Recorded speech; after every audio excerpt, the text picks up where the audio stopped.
This is James Lupton, and I'm delighted to be joined with Jason Moloney. Jason, how are you, mate? Yeah, really good, mate. Thanks for your time tonight, mate. Appreciate it. No, not a problem at all. Anytime, as you know. Thanks for coming back on again. This time as world champion. See the title there over your shoulder. It's been a little while since you fought. Obviously, it was back in May when you won the title there. Um, a long time out of the ring for you, really. How's it been? Just obviously in the gym, ticking over, waiting for this date to come up. Yeah, that's right, mate. It's been tough. Obviously, an amazing year, having achieved my dream and become world champion. But as you know, I like to be very busy, and unfortunately, I'm only going to get the one fight in this year, which has been tough. I've been in the gym. Well, look, after the fight, I was injured. I did hurt my hand in that fight, obviously, so I was forced to have a little bit of time off. And fortunately, I didn't need surgery, but it did require a fair amount of rehab, and I did have to sort of take my time getting back to training and back to punching with my right hand. So it was a slow process, but I did the rehab properly and made sure that it healed up nicely, and that it hopefully, touch wood, won't give me any trouble for the rest of my career. So it's feeling great now, and I was really hopeful that I might be able to get out before the end of the year. We were trying to put, I guess, the pieces of the puzzle together to put the fight on in Australia and have my first defence at home. But unfortunately, it wasn't to be. And yeah, rather than sit on the sidelines, we just said to Top Rank, we want to get out as soon as possible next year. And they were great. They've locked us in for January 13 over in Quebec, Canada. So nice and early in the new year. And yeah, looking forward to having a great fight against Saul Sanchez, and then building towards a massive 2024. Hopefully, get 3 or 4 fights in next year, and really cement myself as the number one in the division. Absolutely. I just want to touch on a little bit more about the time away from the ring since the last fight. Rest and recovery, it's not always a bad thing, but I know you're a gym rat. I know you and your brother are both in the gym daily. You love getting into the gym. You're always in there. Do you feel any benefit of not being in the gym as regular as normal? Yeah, look, I do. I think it is good to freshen up now and again. And obviously, once you've come from that high of achieving your lifelong dream, it's good to come down and, I guess, soak that up and spend some time with the family, and then wait for that real hunger to come back and rejuvenate yourself and set new goals and everything like that. So I think the time off has had some benefits, but for me, straight after the fight, like I'd already set new goals that night. As good as it was becoming a world champion, certainly I didn't feel as though I was satisfied or that the job was done.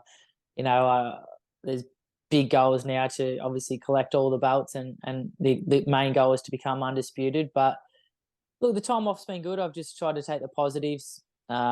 Plenty of time with my young family, which has been great.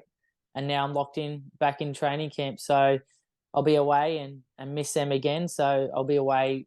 I'm fighting January 13. So I'll be away overseas and away from my 2 young daughters. And I'll miss out on Christmas and New Year's and, the normal festive period. So I've just tried to use this last couple of months to spend as much time with the family as I can. And now I'm ready to lock back into training mode and be a gym rat, as you said, and get ready for this next fight and make sure it's a very, very impressive first defence.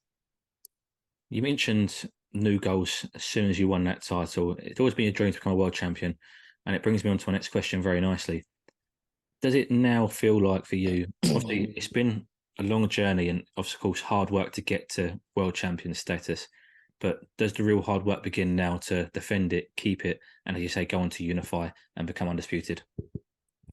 Yeah, definitely, definitely. I know that the job's far from done, and as they say, once you go from being the hunter to being the hunted, this is where it is hard. It's obviously hard to win a world title, but they say it's even harder to hold on to the title. But my plan is to hold on to this belt for a long, long time, and as I said, collect the other belts that are available. So I still feel like I've got plenty left in the tank. I'm 32, going on 33, so the time's ticking away, but I still feel fresh. I've really looked after myself and my body, and I live a very clean professional life away from the gym. So I feel like I've got a lot more to give, and I've got some big goals and big plans and lots of things to still achieve in this sport. And yeah, I'm as motivated as ever. Obviously, winning the world title was great, but yeah, as I said, far from satisfied. I really feel like I've got lots more to give and lots more to achieve in the sport. And I think next year is going to be my big year. As I said, I'd like to have 3 or 4 fights next year, and hopefully, I have another couple of belts to put on the mantelpiece, and really cement a legacy for myself as one of the best Australians to ever do it. Your words there were hunter become the hunted. Do you feel any more pressure now you're the champion? Um, Look, I've always felt pressure, but I've always handled pressure well, and I've always quite enjoyed the pressure. And I think there's not going to be any easy fights from here on out. Once you're up against someone like coming up against Saul Sanchez on January 13, you know that they're going to bring their absolute best.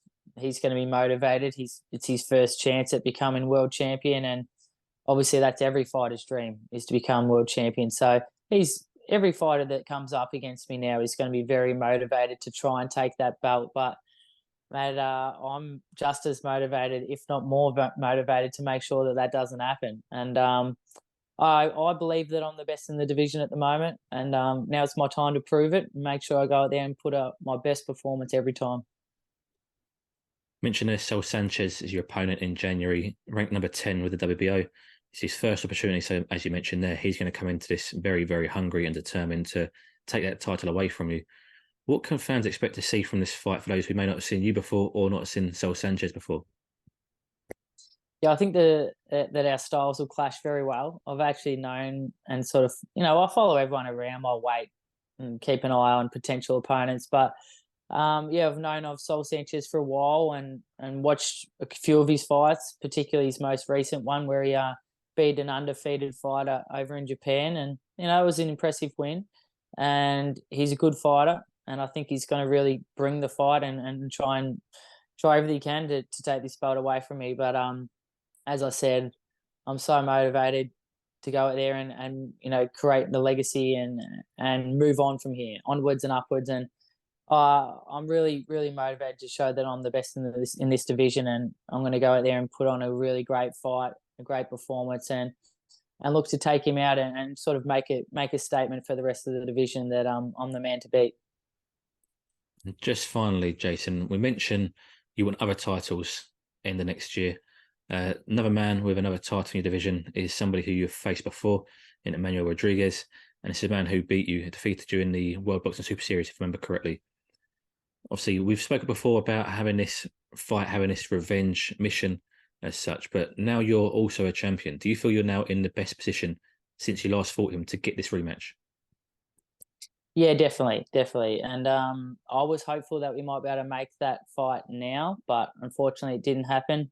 He actually oddly announced his retirement. I don't know if you saw that. He announced his retirement sort of at the time where we were looking to lock in an opponent. And yeah, he announced he retired, and I thought he was done. And I was very disappointed, to be honest, because that's a fight I definitely want. As you said, I want my redemption. And yeah, he announced he's retired, but then two or 3 days later, he was back on social media calling me and Santiago out and looking for unification fights. So I don't know if he knows what's going on or what's going through his head at the moment. But obviously, my full focus is on Saul Sanchez for the next fight. But getting past him in January, definitely April or May, that's the fight I want. Is Emmanuel Rodriguez or any of the other champions, but particularly Rodriguez. I really want that revenge, as you said, and I believe that we're number 1 and number 2 in the division, and it's a great fight.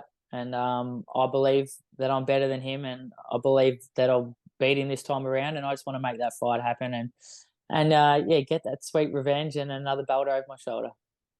Absolutely. Well, Jason, thank you very much for your time today. I appreciate it as always. Always good speaking to you, and all the best of luck for January. You too, mate. Really appreciate your time, and yeah, thanks, mate. We'll chat soon.